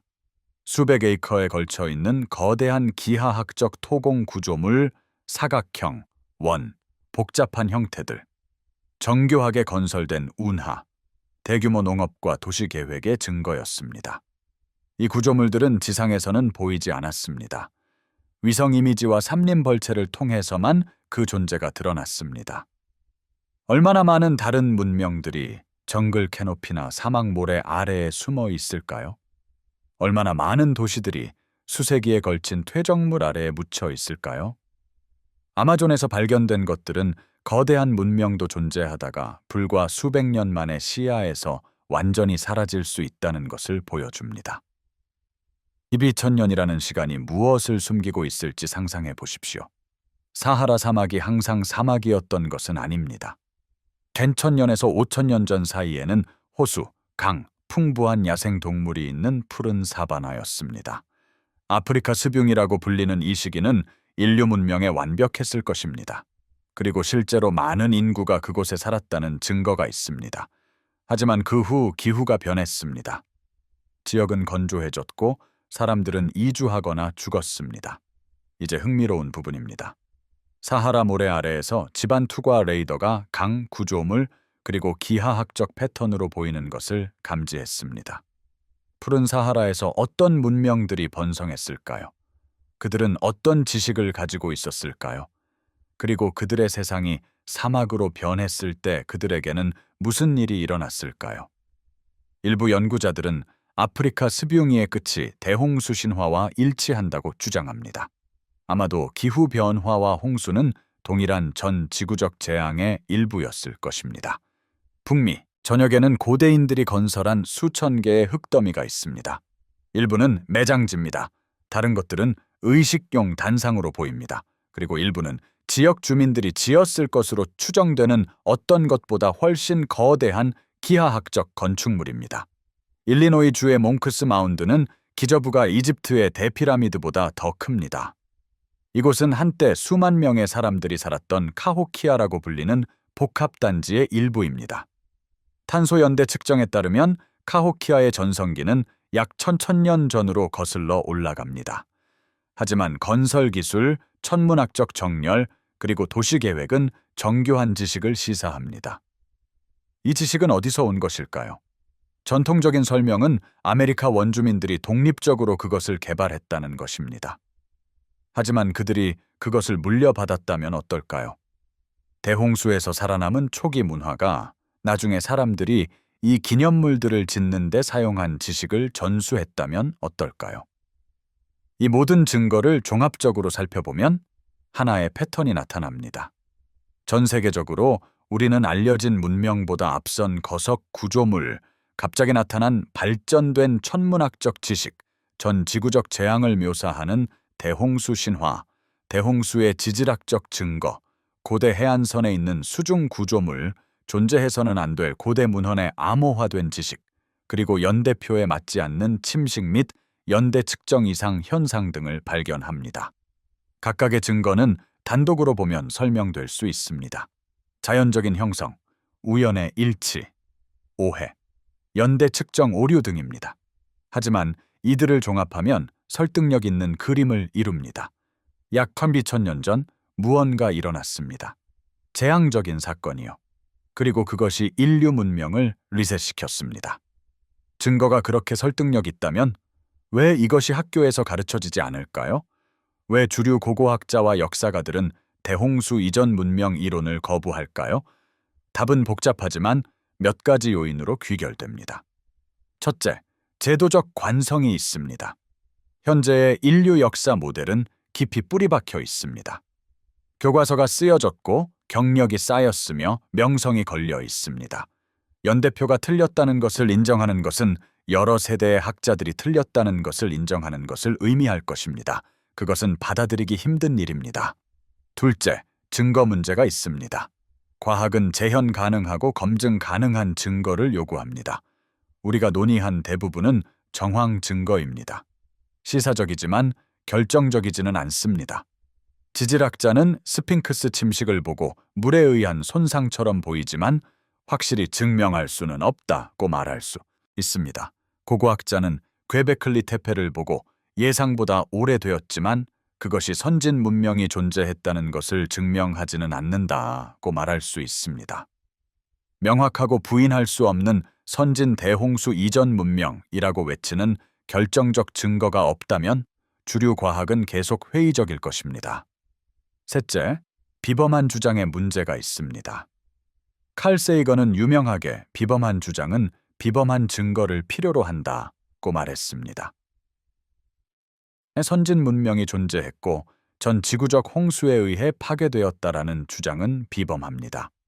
이는 우리가 인류 역사에 대해 알고 있다고 생각하는 모든 것을 뒤엎는 것입니다.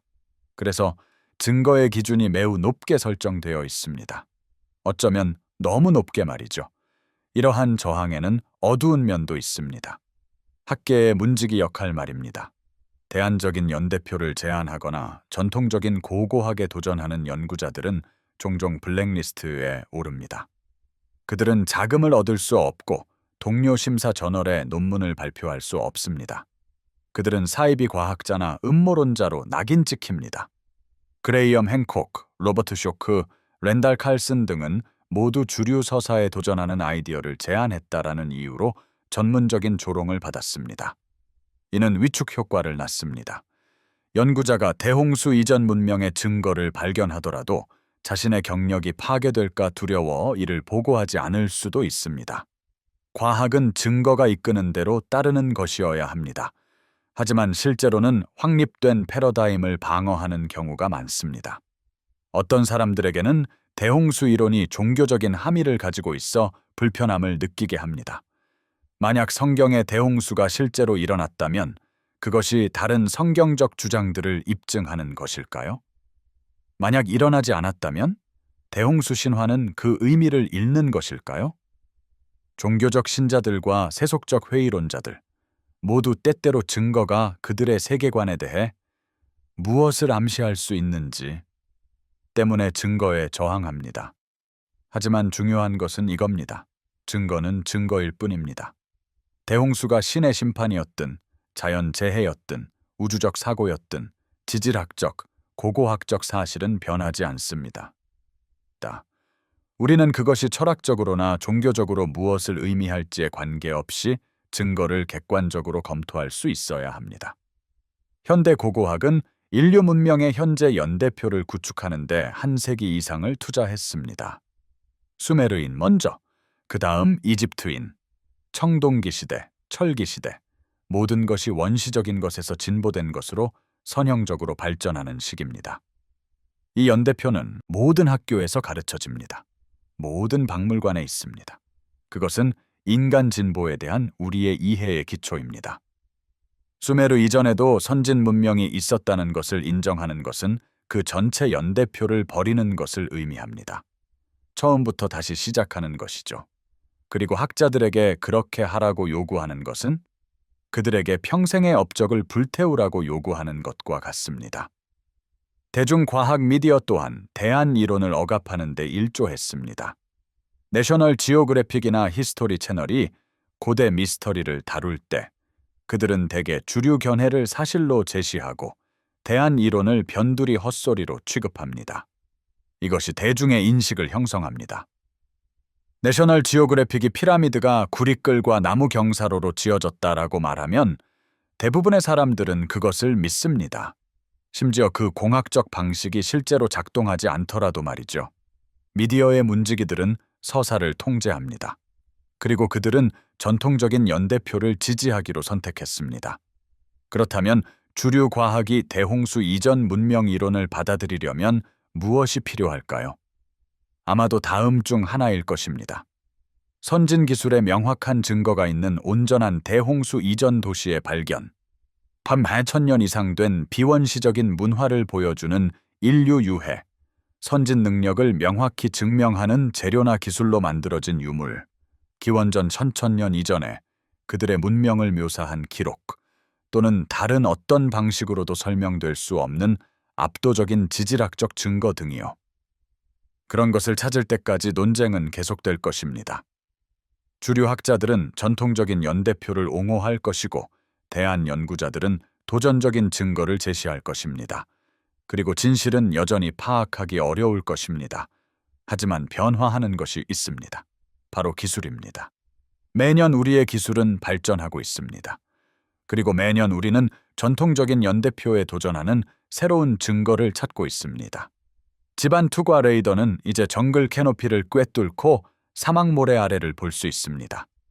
우리는 이전에는 보이지 않던 숨겨진 구조물들을 발견하고 있습니다. 위성 영상은 고대 도로와 기반 시설을 드러내는 미묘한 식생 변화를 감지할 수 있습니다. 우리는 우주에서 잃어버린 도시들을 찾고 있습니다. 수중 고고학은 빠르게 발전하고 있습니다.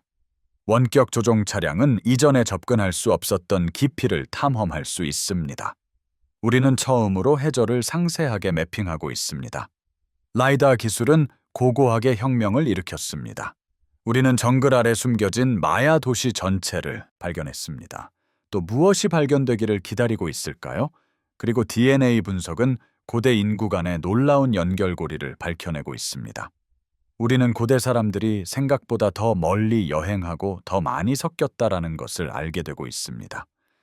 이 모든 기술들은 대홍수 이전 문명의 증거를 찾을 새로운 도구를 우리에게 제공하고 있습니다. 만약 제가 대홍수 이전 문명을 찾는 일을 이끌고 있다면 저는 수중 탐사에 집중할 것입니다. 특히 지금은 잠수된 고대 해안선에요. 빙하기 동안 해수면은 400피트 더 낮았습니다. 우리가 찾아야 할 해안선은 이제 깊은 바닷속에 있습니다. 캄베이만, 요나구니, 드와르카가 우리에게 한 조각을 보여주었습니다.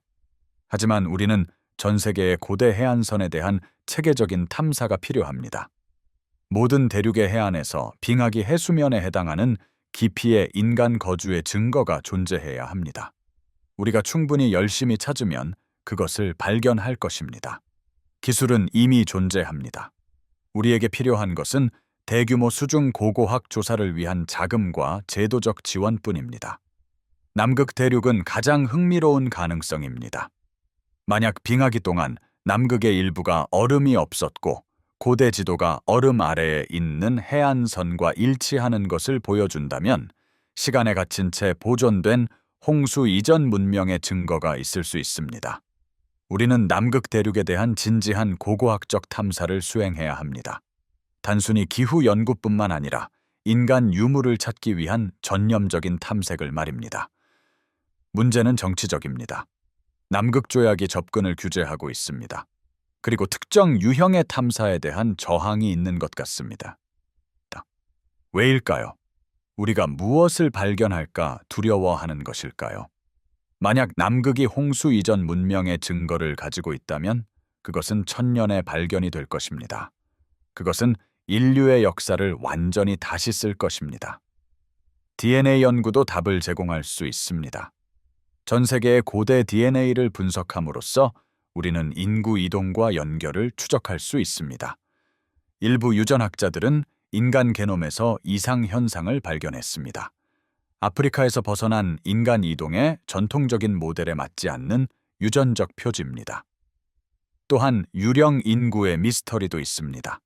DNA 증거는 현대 인류가 아직 확인되지 않은 인구와 교배했음을 시사합니다. 네안데르탈인도 아니고 데니소바인도 아닙니다. 다른 어떤 존재입니다. 이 유령 인구가 홍수 이전 문명의 잔재일 수 있을까요? 홍수 이후의 인류와 섞인 유전적으로 독특한 집단일까요? 이것은 추측에 불과하지만 DNA 기술은 결국 고고학이 답할 수 없는 질문에 답을 줄 수도 있습니다. 흥미롭게도 가장 유망한 발견 중 일부는 공개적으로 이용 가능한 위성 이미지를 사용하는 아마추어 연구자들로부터 나오고 있습니다. 구글 어스를 검색하는 사람들은 전문가들이 놓쳤던 잠재적인 고고학 유적지, 기하학적 패턴, 그리고 수중 이상 현상을 발견했습니다. 여기서 교훈이 있습니다. 증거는 눈앞에 숨어 있을지도 모릅니다. 우리는 단지 더 많은 시선이 필요합니다. 크라우드 소싱 고고학이 미래가 될 수 있습니다. 수천 명의 관심 있는 사람들이 위성 데이터를 검색하고 발견 사항을 공유하며 전문적인 조사를 위한 잠재적 유적지 데이터베이스를 구축하는 것입니다. 여기 정신이 번쩍 들게 하는 사실이 있습니다. 증거가 사라지고 있습니다. 기후변화는 영구 동토층을 녹여 시베리아의 잠재적 유적지를 파괴하고 있습니다. 해수면 상승은 해안 지역을 침식하고 있습니다. 삼림벌차에는 고고학자들이 제대로 연구하기도 전에 유적지를 노출시키고 있습니다. 그리고 개발은 고대 건축물을 밀어버리고 있습니다. 매년 우리는 잠재적인 증거를 잃고 있습니다. 우리의 질문에 답했을지도 모르는 유적지들은 영원히 사라집니다. 우리는 탐색을 가속화해야 합니다. 증거가 완전히 사라지기 전에 말입니다. 앞으로 수십 년 안에 무엇이 발견될 수 있을지 상상해 보십시오. 남극 얼음 속에 완벽하게 보존된 홍수 이전 도시, 선진 기술을 보여주는 유물들, 그들의 문명을 묘사하는 기록들, 잃어버린 인구의 유전적 증거, 이러한 발견 중 어떤 것이라도 모든 것을 바꿀 것입니다. 그것들은 인류 역사의 완전한 재평가를 강요할 것입니다. 그리고 우리가 이미 발견한 증거에 기초해 볼 때 이러한 발견들은 점점 더 가능성이 높아 보입니다. 문제는 홍수 이전 문명의 증거를 찾을 수 있느냐 없느냐가 아닙니다. 문제는 언제 찾느냐입니다. 한 발짝 물러서서 이 모든 것이 무엇을 의미하는지 생각해 봅시다. 만약 홍수 이전에 고도로 발전한 문명이 있었다면 그것은 인류에 대해 무엇을 말해 줄까요? 첫째, 그것은 우리가 최초가 아니라는 것을 의미합니다. 우리는 인간 업적의 정점이 아닙니다. 우리는 잃어버린 지식을 다시 배우는 자해건자들입니다. 그것은 겸손해지는 일입니다. 하지만 동시에 희망적이기도 합니다. 왜냐하면 인류가 이전의 위대함을 이루었다면 우리는 다시 그것을 이룰 수 있기 때문입니다. 둘째, 그것은 문명이 취약하다는 것을 의미합니다. 지식과 기술을 가진 고도로 발전한 문화는 자연재해로 인해 전멸될 수 있습니다. 그들이 지은 모든 것은 묻히고 잊힐 수 있습니다. 그것은 정신이 번쩍 들게 합니다. 그것은 우리의 현재 문명이 생존을 보장받지 못한다는 것을 상기시켜 줍니다. 우리는 선조들을 파괴했던 동일한 힘에 취약합니다. 셋째, 그것은 역사가 우리가 배워온 것보다 더 길고 복잡하다는 것을 의미합니다. 원시 시대에서 진보된 문명으로 나아가는 깔끔한 시간표는 너무 단순합니다. 진짜 이야기는 흥망성소에 얻고 잃은 지식, 그리고 이전에 존재했던 문명들을 포함합니다. 많은 고대 문화는 순환적인 시간을 믿었습니다. 그들은 역사를 선형적인 진행으로 보지 않고 창조와 파괴의 순환으로 보았습니다. 힌두교도들은 유가, 즉 주기로 반복되는 위대한 시대에 대해 이야기합니다. 마야인들은 세계시대의 끝과 시작을 표시하는 그들의 장기 계산 달력을 가지고 있었습니다. 그리스인들은 황금, 은, 청동, 철의 시대에 대해 말했습니다. 만약 그들이 옳았다면 어떨까요? 만약 인간 문명이 주기적으로 흥망성쇠를 거듭한다면 어떨까요? 우리는 번성합니다. 우리는 지식과 기술을 발전시킵니다. 우리는 발전합니다.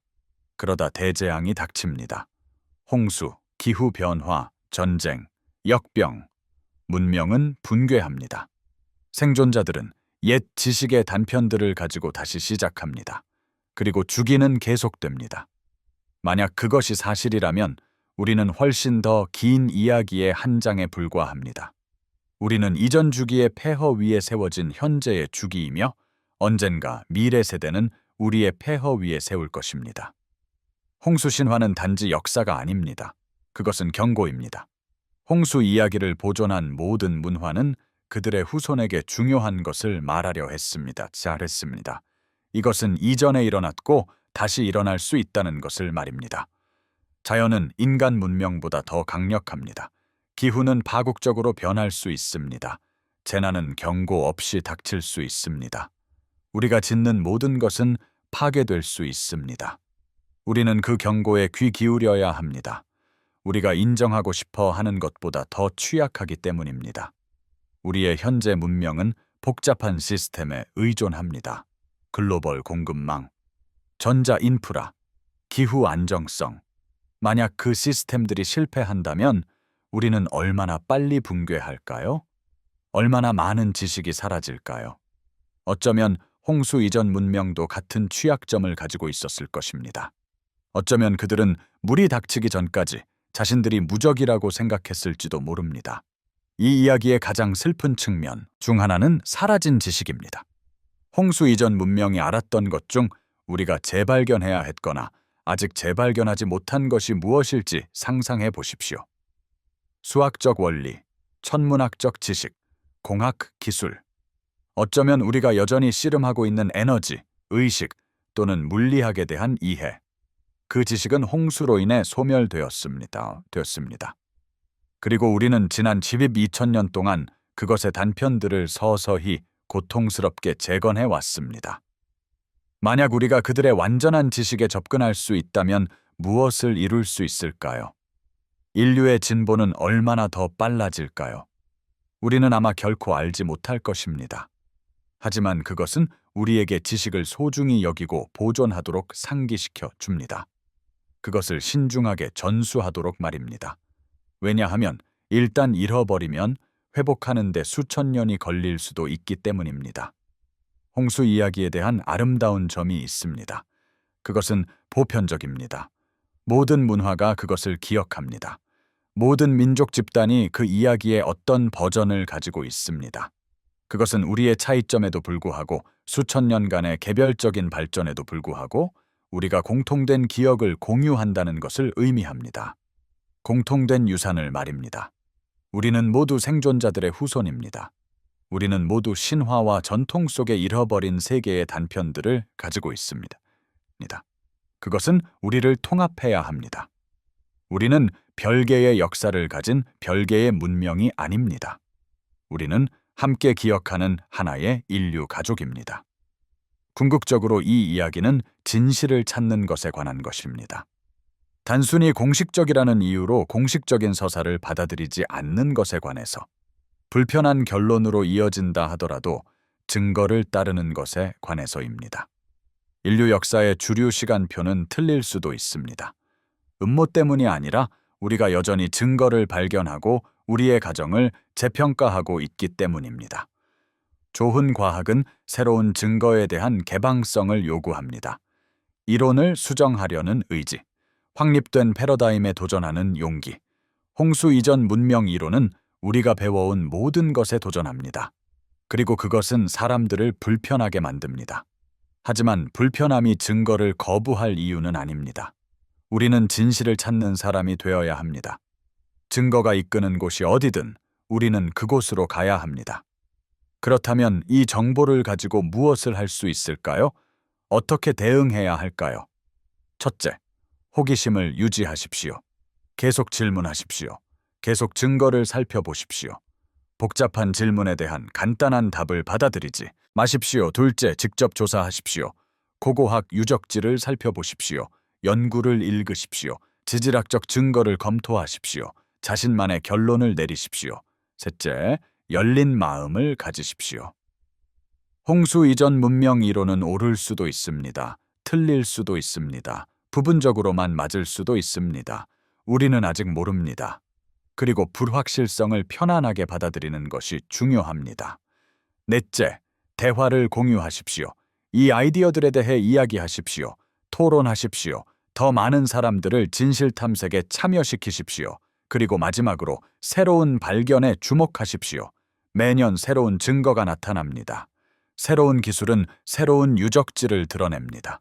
그림은 더 명확해집니다.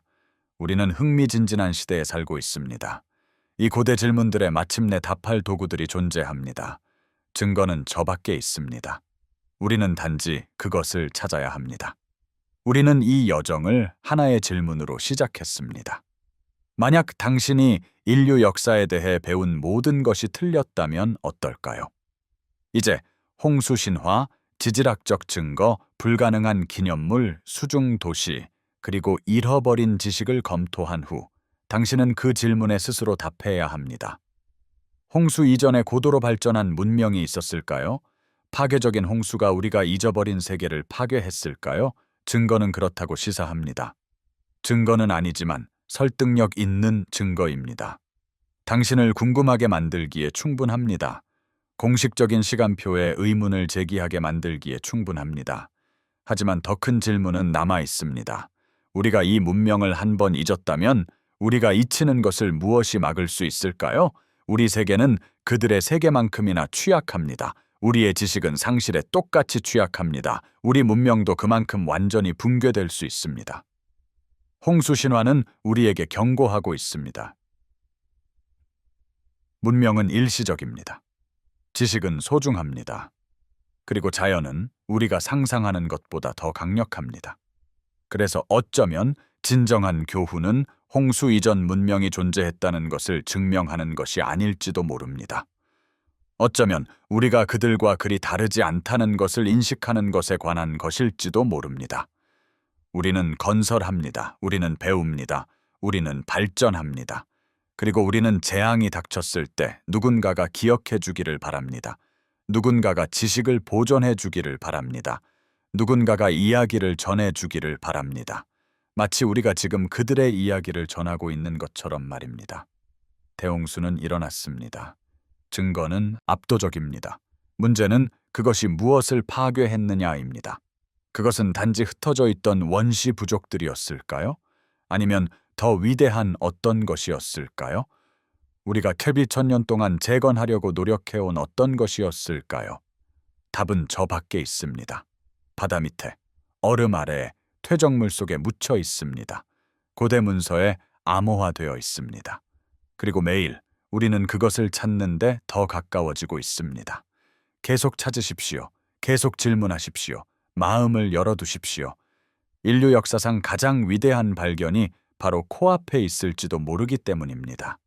시청해 주셔서 감사합니다.